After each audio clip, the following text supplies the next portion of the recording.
باللہ من الشیطان الرجیم بسم اللہ الرحمن الرحیم قل آپ صلی اللہ علیہ وآلہ وسلم کہہ دیجئے ارائیتم کیا بلا تم دیکھو ان اخذ اللہ اگر لے لے اللہ سمعکم تمہاری سماعت و ابصارکم اور تمہاری بصارت تمہارے کان تمہاری آنکھیں اللہ چھین لے و ختم اور مہر لگا دے علی قلوبکم تمہارے دلوں پر من الہ تو کون معبود ہوگا غیر اللہ اس اللہ کے علاوہ یاتیکم بھی جو اس کو لے کے آئے گا۔ یہ میں نے آپ کو جب سورۃ النام شروع کرائی تھی تو یہ کہا تھا کہ سورۃ النام جو ہے پوری کی پوری جو ہے اللہ کی توحید بیان کی گئی ہے۔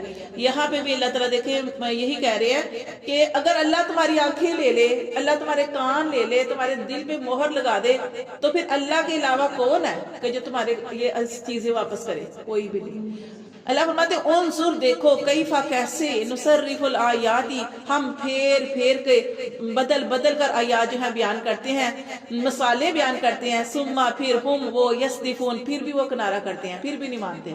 اللہ فرماتے ہیں ہم طرح طرح سے سمجھاتے ہیں لیکن اس کے باوجود وہ نہیں مانتے، منہ پھیرتے ہیں۔ قل کہہ دیجئے ارائیتکم بلا تم دیکھو ان اتاکم اگر آ جائے تمہارے پاس عذاب اللہ اللہ کا عذاب بغتتاً اچانک او جہرتاً یا کھلم کھلا حل یہلکو تو وہ نہیں ہلاک کرے گا الا القوم الظالمون مگر صرف ظالموں کو۔ اگر اللہ کا عذاب آ جائے تو اللہ کس کو ہلاک کرے گا؟ اللہ صرف ظالموں کو ہلاک کرے گا۔ وما نرسل المرسلین اور نہیں ہم بھیجتے پیغمبروں کو الا مگر اس لیے بھیجتے ہیں مبشرین خوشخبریاں سنانے والے بنا کر ومنذرین اور ڈرانے والے۔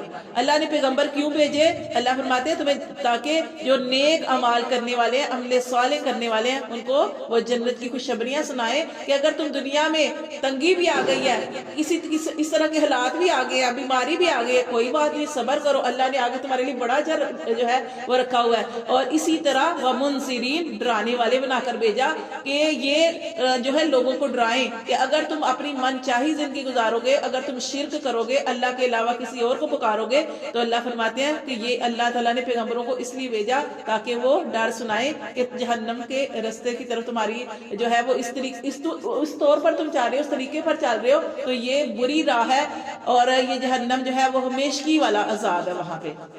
تو اللہ فرماتے ہیں فمن آمنا پس جو ایمان لایا و اصلحا اور جس نے اپنے آپ کو سوار لیا، جو ایمان لے آیا اور جس نے اپنے آپ کو سوار لیا فلا خوف علیہم نہ خوف ہوگا ان پر ولا ہم یحزنون اور نہ ہی وہ غمگین ہوں گے۔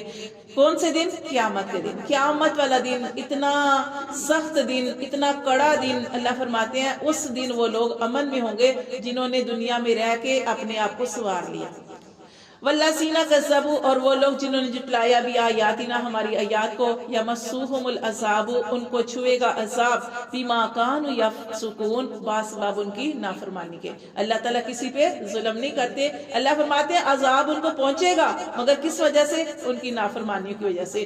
قل کہہ دیجئے لا اقول آپ صلی اللہ علیہ وآلہ وسلم کہہ دیجئے کہ لا اقول میں نہیں کہتا لکم تمہارے لیے اندی کہ میرے پاس خزائن اللہ کہ میرے پاس اللہ کے خزانے ہیں، میں نہیں کہتا کہ میرے پاس اللہ کے خزانے ہیں۔ ولا عالم اور نہ ہی میں جانتا ہوں غیب غیب، ولا اقول اور نہ ہی میں یہ کہتا ہوں لکم تمہارے لیے انی ملک کہ میں فرشتہ ہوں۔ ان کو وہ یہی کہتے تھے کہ اگر آپ اللہ کے رسول، اللہ نے آپ کو نبی بنا کے بھیجا ہے، اتنا اعلیٰ رتبہ دیا تو آپ غریب کیوں ہیں؟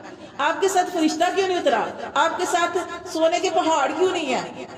یعنی ان کے ذہن میں اس طرح کی چیزیں تھی کہ آپ کو یعنی بہت زیادہ اس طرح کا ان کو نے اپنا ذہن بنا رکھا تھا۔ تو اس لیے اللہ تعالیٰ کے نبی فرما رہے ہیں کہ میں تمہیں نہیں کہتا کہ میرے پاس اللہ کے خزانے ہیں۔ وہ کہتے تھے آپ صلی اللہ علیہ وسلم کے ساتھ پہاڑ چلے سونے کے، لیکن آپ صلی اللہ علیہ وسلم تو اللہ تعالیٰ نے آپ صلی اللہ علیہ وسلم کو جو تھا وہ مطلب کہ تنگ حال بنا کے، تاکہ جو آپ صلی اللہ علیہ وسلم کی جو آگے سنتیں ہیں یا آپ صلی اللہ علیہ وسلم کے جو طریقے ہیں وہ ہمارے لیے سبق ہے نا، کہ ہمارے اوپر بھی حالات آتے ہیں تو ہم اس کو دیکھیں، نبی صلی اللہ علیہ وسلم کی زندگی کو دیکھیں کہ نبی صلی اللہ علیہ وسلم کی زندگی ہمارے لیے نمونہ ہے کہ آپ کے اوپر سارے ہی حالات آئے، آپ کے نواسے دیکھ لیں کتنا پیار کرنے والے آپ صلی اللہ علیہ وسلم، اور آپ کی جو حضرت امام حسین رضی اللہ تعالیٰ عنہ جو تھے ان کی پیدائش پہ ہی آپ کو بتا دیا گیا تھا کہ یہ شہید ہوں گے۔ آپ صلی اللہ علیہ وسلم ہاتھ اٹھاتے تو دعا کرتے تو اللہ تعالیٰ ان کو حفاظت میں رکھتا، لیکن آپ صلی اللہ علیہ وسلم کا گرانا جو تھا وہ قربانی دینے کے لیے آیا تھا، مثال بننے کے لیے آیا تھا۔